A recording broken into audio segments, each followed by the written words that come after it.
I do so swear. That same month, Reagan set historical precedents by appointing the first woman Supreme Court justice in American history. Sandra Day O'Connor was promoted from the Arizona Court of Appeals and was quickly confirmed by the U.S. Senate in September of 1981. Reagan's talent was obviously in picking people who could do what he believed should be done, who had helped him believe what should be done, indeed, and using them as his advisors, indeed his cabinet in many cases, and letting them run the show. That was effective in getting done what he wanted. Meanwhile, recent events in Poland had captured the imagination of the free world, and Ronald Reagan watched intently as the Solidarity movement pushed for democratic reform. The movement began in 1980 when workers at the Lenin shipyard incited a nationwide strike in demand of labor reform.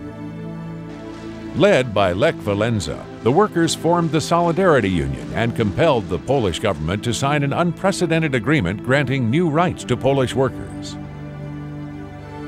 In the months to come, the union strikes escalated until late in 1981, when the Soviet-backed regime banned Solidarity altogether and imposed martial law. As a former union head himself, Reagan vehemently supported Solidarity and was quick to denounce the crackdown. The peaceful efforts of Solidarity have been met with brutal repression. A dark night of tyranny has descended on Poland. The target of this repression is the Solidarity movement, but in attacking Solidarity, its enemies attack an entire people. America has already acted firmly and deliberately on behalf of Polish freedom. We have announced sanctions against the Polish military government and the Soviet government that backs its suppression. We, the people of the free world, stand as one with our Polish brothers and sisters. I have the high privilege and the distinct honor of presenting to you the President of the United States.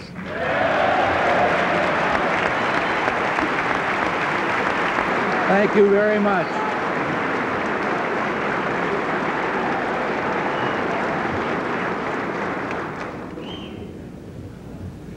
Mr. Speaker, Mr. President, distinguished members of the Congress, honored guests, and fellow citizens. Today marks my first State of the Union address to you, a constitutional duty as old as our republic itself. President Washington began this tradition in 1790 after reminding the nation that the destiny of self-government and the preservation of the sacred fire of liberty is finally staked on the experiment entrusted to the hands of the American people.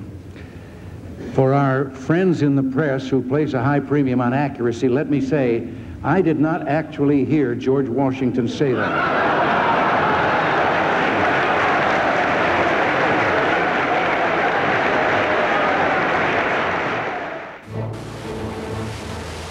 Reagan's second year in office marked a new chapter in the ongoing conflict in the Middle East.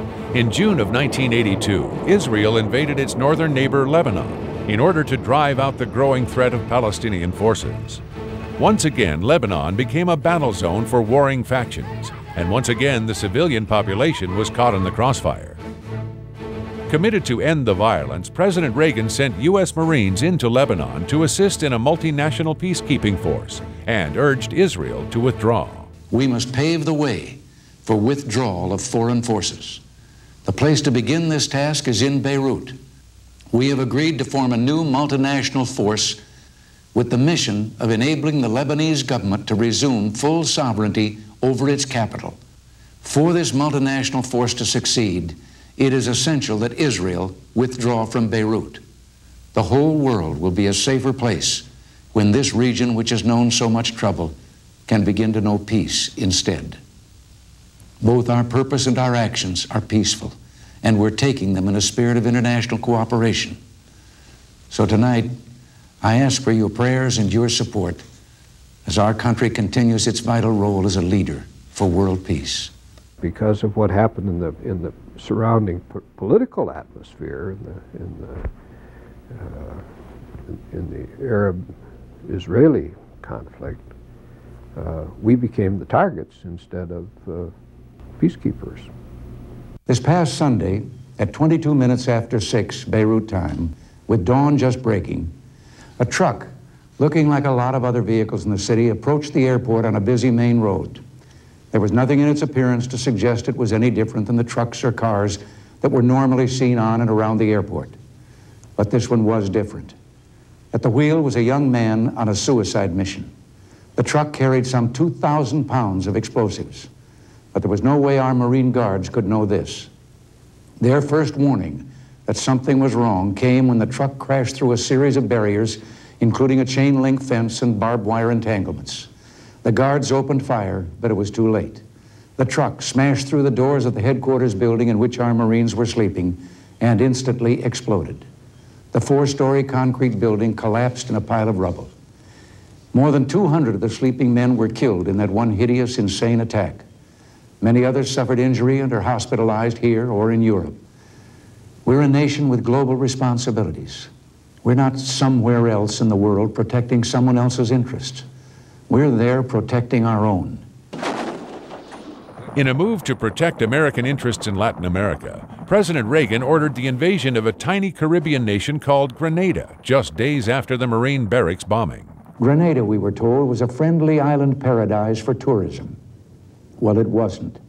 It was a Soviet-Cuban colony being readied as a major military bastion to export terror and undermine democracy. We got there just in time. The immediate cause of the Grenada invasion, of course, was the very brutal replacement of Maurice Bishop's government by Cord and Austin.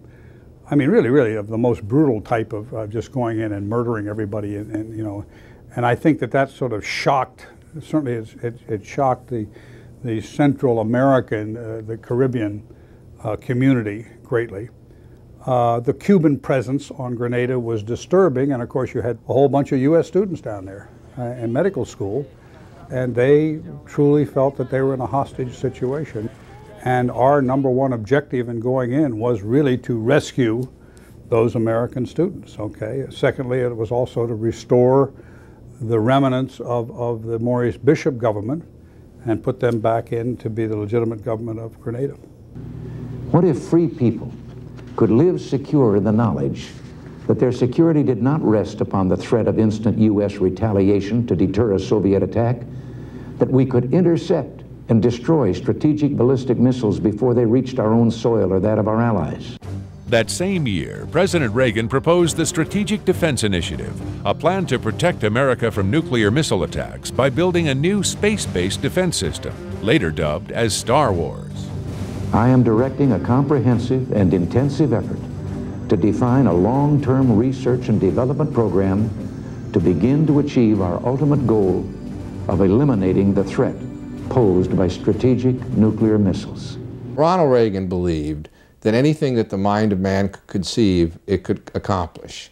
That's both a strength and a weakness of him. He thought that it would be possible to construct this super shield, and there was really, all the scientific evidence suggested otherwise, that you couldn't, it wasn't, if you stop 90% of the Soviet missiles, it ain't going to do the job. You got to stop all of them.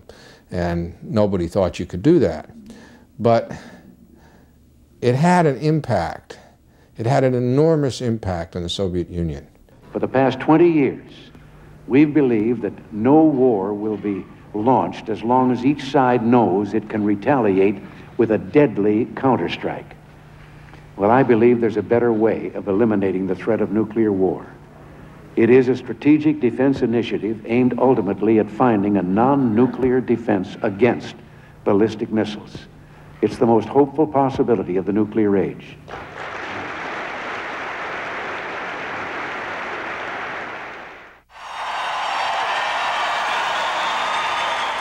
Delegates to this convention and fellow citizens, tonight with a full heart and deep gratitude for your trust, I accept your nomination for the presidency of the United States.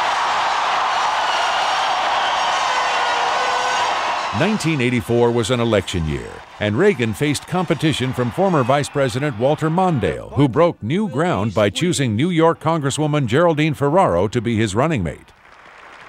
73 years of age, the question of Reagan being too old to effectively govern became a key issue. For those who had any doubt, Reagan had the answer.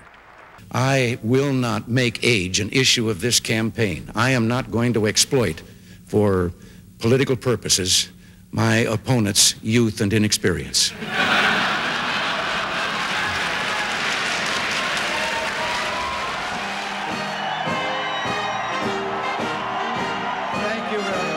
When November came, the country was in no mood to alter course, and Ronald Reagan swept 49 states, along with 59% of the popular vote. It was only after the Carter presidency and the election of Ronald Reagan that it seemed to me we returned to any sort of stability or equilibrium in the political system in the country. And that may be Ronald Reagan's greatest contribution. He brought stability to the system. I think by the same token that dismantling much of the bureaucracy of government and reducing the burden of taxation stoked the fires of economic and social progress in this country, and we are now reaping the reward. When I took this oath 4 years ago, I did so in a time of economic stress. Voices were raised saying that we had to look to our past for the greatness and glory. But we, the present-day Americans, are not given to looking backward. In this blessed land, there is always a better tomorrow. He was a leader when it came to optimism. And far beyond the very acts of his presidency, he brought to this country a renewal of that optimism. And I think it can be properly argued that that helped the country then move ahead. As optimism grew and the country moved ahead, other parts of the world struggled. In the country of South Africa, violence and oppression plagued the nation. By 1985, an estimated 3.5 million South African blacks had been forced to leave their homes for relocation to segregated townships by the white minority apartheid government. Those who protested were often killed or imprisoned. The Reagan administration responded by tightening embargoes and other punitive sanctions. We feel a moral responsibility to speak out on this matter, to emphasize our concerns and our grief over the human and spiritual costs of apartheid in South Africa, to call upon the government of South Africa to reach out to its black majority by ending the forced removal of blacks from their communities and the detention without trial and lengthy imprisonment of black leaders. Elsewhere in Africa, famine had reached a staggering level in the country of Ethiopia, and thousands of people perished daily of malnutrition. As graphic pictures of starving children reached the well-to-do nations of the world, Ronald Reagan acted swiftly to aid in a multinational relief effort. I will shortly propose legislation to create a $50 million presidential fund, allowing us to set aside existing foreign aid resources to meet emergency food aid needs.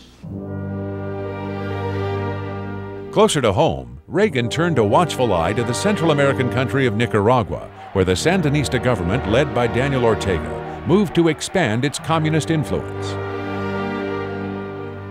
The Nicaraguan government is a revolutionary government that took power by force, but with the promise of democratic elections, none of which have taken place. The Nicaraguan government had pledged to the United States that it would not attempt to overthrow any other governments in Central America, particularly El Salvador, by helping the insurgents there, the guerrillas, and they violated that promise, and they are still violating it. And anything that we're doing in that area is simply trying to interdict the supply lines which are supplying the guerrillas in El Salvador. To counter the threat, the Reagan administration provided aid to a small insurgent force of guerrillas known as the Contras. Thus began a little civil war in Nicaragua, Sandinistas versus the Contras. And in 1984, the Congress of the United States passed a law prohibiting any sort of military aid to the Contras. With his hands tied, Reagan's hope for democracy in Nicaragua would have to wait.